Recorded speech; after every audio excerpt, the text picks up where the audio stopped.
So Milan have been in the news as always in these last couple of days regarding transfers, players going in, players coming out, transfers being blocked, and some just outright refused by certain players.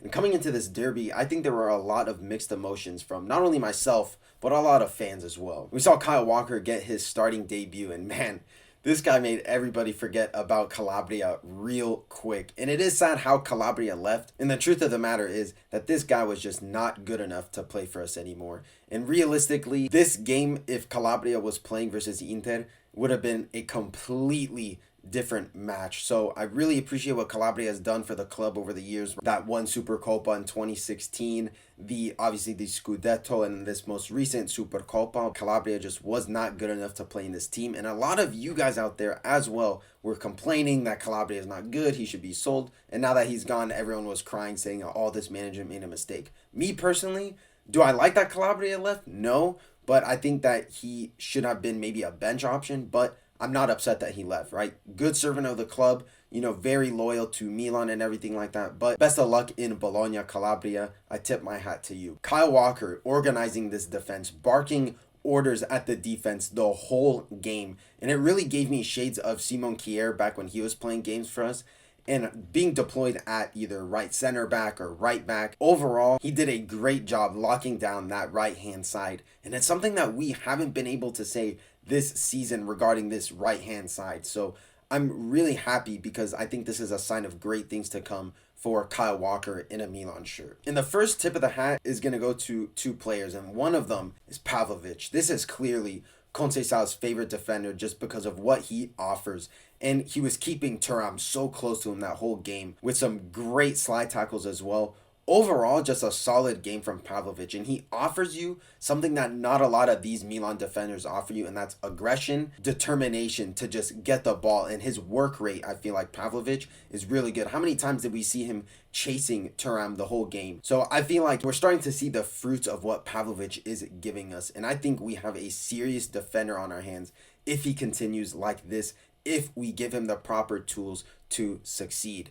And the other tip of the hat goes to his center back partner, Fikayo Tomori. And I've been hypercritical of Tomori this whole season. And when Tomori found out he was linked with Spurs, he turned it up. This was a Tomori we have not seen in a really long time. I'm talking like a Tomori that was showing passion, aggression, determination, everything that he did. He had that one slide tackle that went out for a goal kick, and he was just yelling and screaming. So it truly looked like Tomori was playing like his job was on the line. And this was a great performance from Fick. Easily one of his best games in a Milan shirt. Definitely since that one game versus Tottenham in the Champions League. Our first half, in my opinion, I thought that we controlled large parts of the games. We were controlling Inter with our back line being organized, catching Inter offsides loads of times. And I think it is clear to see that this Milan team is a counter-attacking team. And we failed to keep possession, even though we were passing nicely out the back at times. But once it got into that midfield, once that defense transitions to midfield, that's where these struggles begin in our build-up play. And when it comes down to having a reference point in the middle, I liked Benacer in this game. I don't know why he got subbed out, but I liked when Jimenez came in because of what he offered defensively. And I think once we switched to that wide style of play, I think this is something that we could see going forward because it switched to like a back five. And I think it really complemented us. So I think we could most definitely see this back five or this back three come back into the game. And I liked Jimenez in this game, but just when he didn't play that one ball to Chukwueze, you saw Chukwueze was just screaming on that sideline, just asking for that ball. And I mean, I think he should have gotten that ball because that one pass could have defined the whole game because after that, Inter, did their thing and they came back. But you saw that the more and more subs that came in, the quality of our team just dropped. When Terracciano came in, clearly these guys that come off the bench are not good enough to play in this team, and that's why they're bench players. So I think there needs to be a real good look about how this depth looks like because I just don't understand why we're playing fullbacks in the middle of the pitch when we have perfectly good options like Zeroli on the bench. And it just begs the question, why isn't he getting game time? So that's kind of just a big kind of question mark I have. But this back five or this back three, however you see it, is getting the best out of guys like Theo Hernandez, who I thought had one of his better games, Teo Hernandez. And he didn't do anything extraordinary by any means, but he did all the basics right.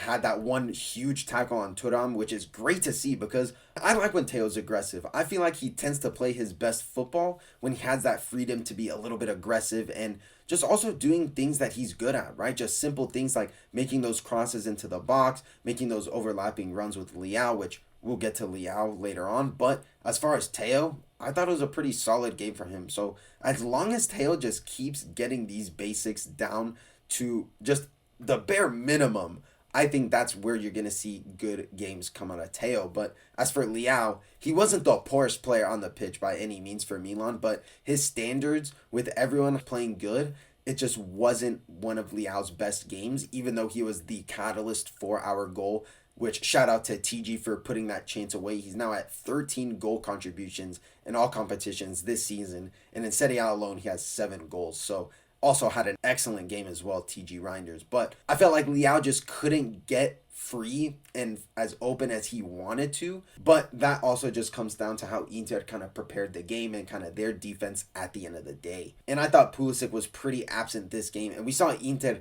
were giving him the license to go forward, but he just couldn't get into those dangerous areas to get that shot off to threaten that Inter goal. And I think he was just way less involved in this match compared to other games as well. And even though Pulisic has been on a good little scoring run in these last couple of games, obviously against Parma and Dinamo Zagreb, he just couldn't get a foothold in this game, which is why he's probably going to be the flop of the match in today's game for me. But overall, I think Milan had a good game considering how Zagreb went a couple days ago. This was a great reaction from the team. And I said that in the previous video that we were going to get killed with how Inter were coming into this game on red hot form. So I'll take a draw in the derby every day of the week. It just sucks how we could have gotten the win if we kind of, just closed out the game and cleared a lot of those chances a little better. But I can't complain with what I saw from Milan today. And in the Serie A, the goal still remains the same. Just keep getting positive results and picking up points. We sit 5 points behind a 4th place Juventus, which is more than obtainable, guys, because I can definitely see Juventus dropping points, Lazio and Fiorentina dropping points in the future. Those are the teams above us. And in our next game, obviously we play Roma in the Coppa Italia, in the San Siro, and we play Empoli away in the league. And then we play Feyenoord in the Champions League in Holland, then Hellas Verona at home. So I'm just kind of looking at these Serie A games because I said our Champions League season is over. Maybe we can kind of test our luck and roll the dice and get a little lucky, but I think it's a bust. If we can really capitalize on this first away game in Holland, then maybe we can kind of test our luck in the San Siro in the next leg. But I'm not really sure. And I'm not really sure about these littler teams because we beat Real Madrid and then we tie against Cagliari. Then we beat Inter in the Supercoppa, then drop points to Cagliari. So we have a good game versus Inter today. And I'm not getting ahead of myself. Going into these games versus Empoli next week, and even though 3 points is what's expected for Milan, it's kind of not, there's kind of a couple question marks regarding these games. But so that's what I think about the league. But I wanted to talk about Santi Jimenez for a sec because I think it's clear that he's either going to come in as a sub versus Roma in the midweek or maybe start, who knows. But I think the truth of the matter is that he's going to play versus Empoli. I think that's a guaranteed. To be completely honest, I wasn't really too hell-bent over Santi coming, but I am excited for what this means because it's a fresh start for a striker that we really don't know much about, right? Tammy Abraham came and we kind of knew what was expected of him from Roma. Didn't really expect much from Tammy, to be completely honest. And with a profile like Morata, we kind of already knew what was expected of Morata as well. But with Santi, like I said, this is a player that we don't know much about, and the ceiling is pretty high from what I've heard from Mexico fans. My only caveat is, how is Santi going to fit in this team? Is he going to be a striker that kind of runs in behind? Is he going to be a poacher, a target man? I hope that he's more of a target man, just be an option in the box, either win headers, kind of hold up play in the box to kind of lay it off. But also, I'd like for him to kind of make those runs in behind as well. Because it seems that I feel like he is kind of like an advanced forward or like an all-around striker. I'm just kind of concerned about his link up play abilities, because that's kind of been my whole thing with Morata, was that, yeah, he would link up play, but he wouldn't be a presence in the box at all. Overall, I am excited to see what Jimenez can bring in this team. And honestly, I think this is just already an upgrade on Tammy and Morata. So let me know in the comment section below. Do you guys think that we played a good game versus Inter? What do you guys think about our chances are in these next couple games? And what do you guys think about Santi Jimenez coming to Milan? Do you think he'll make an impact as a lot of people think? Let me know in the comment section below. Guys, this has been Vincenzo from Home of Milan, and I'll see you guys in the next video. Ciao ragazzi.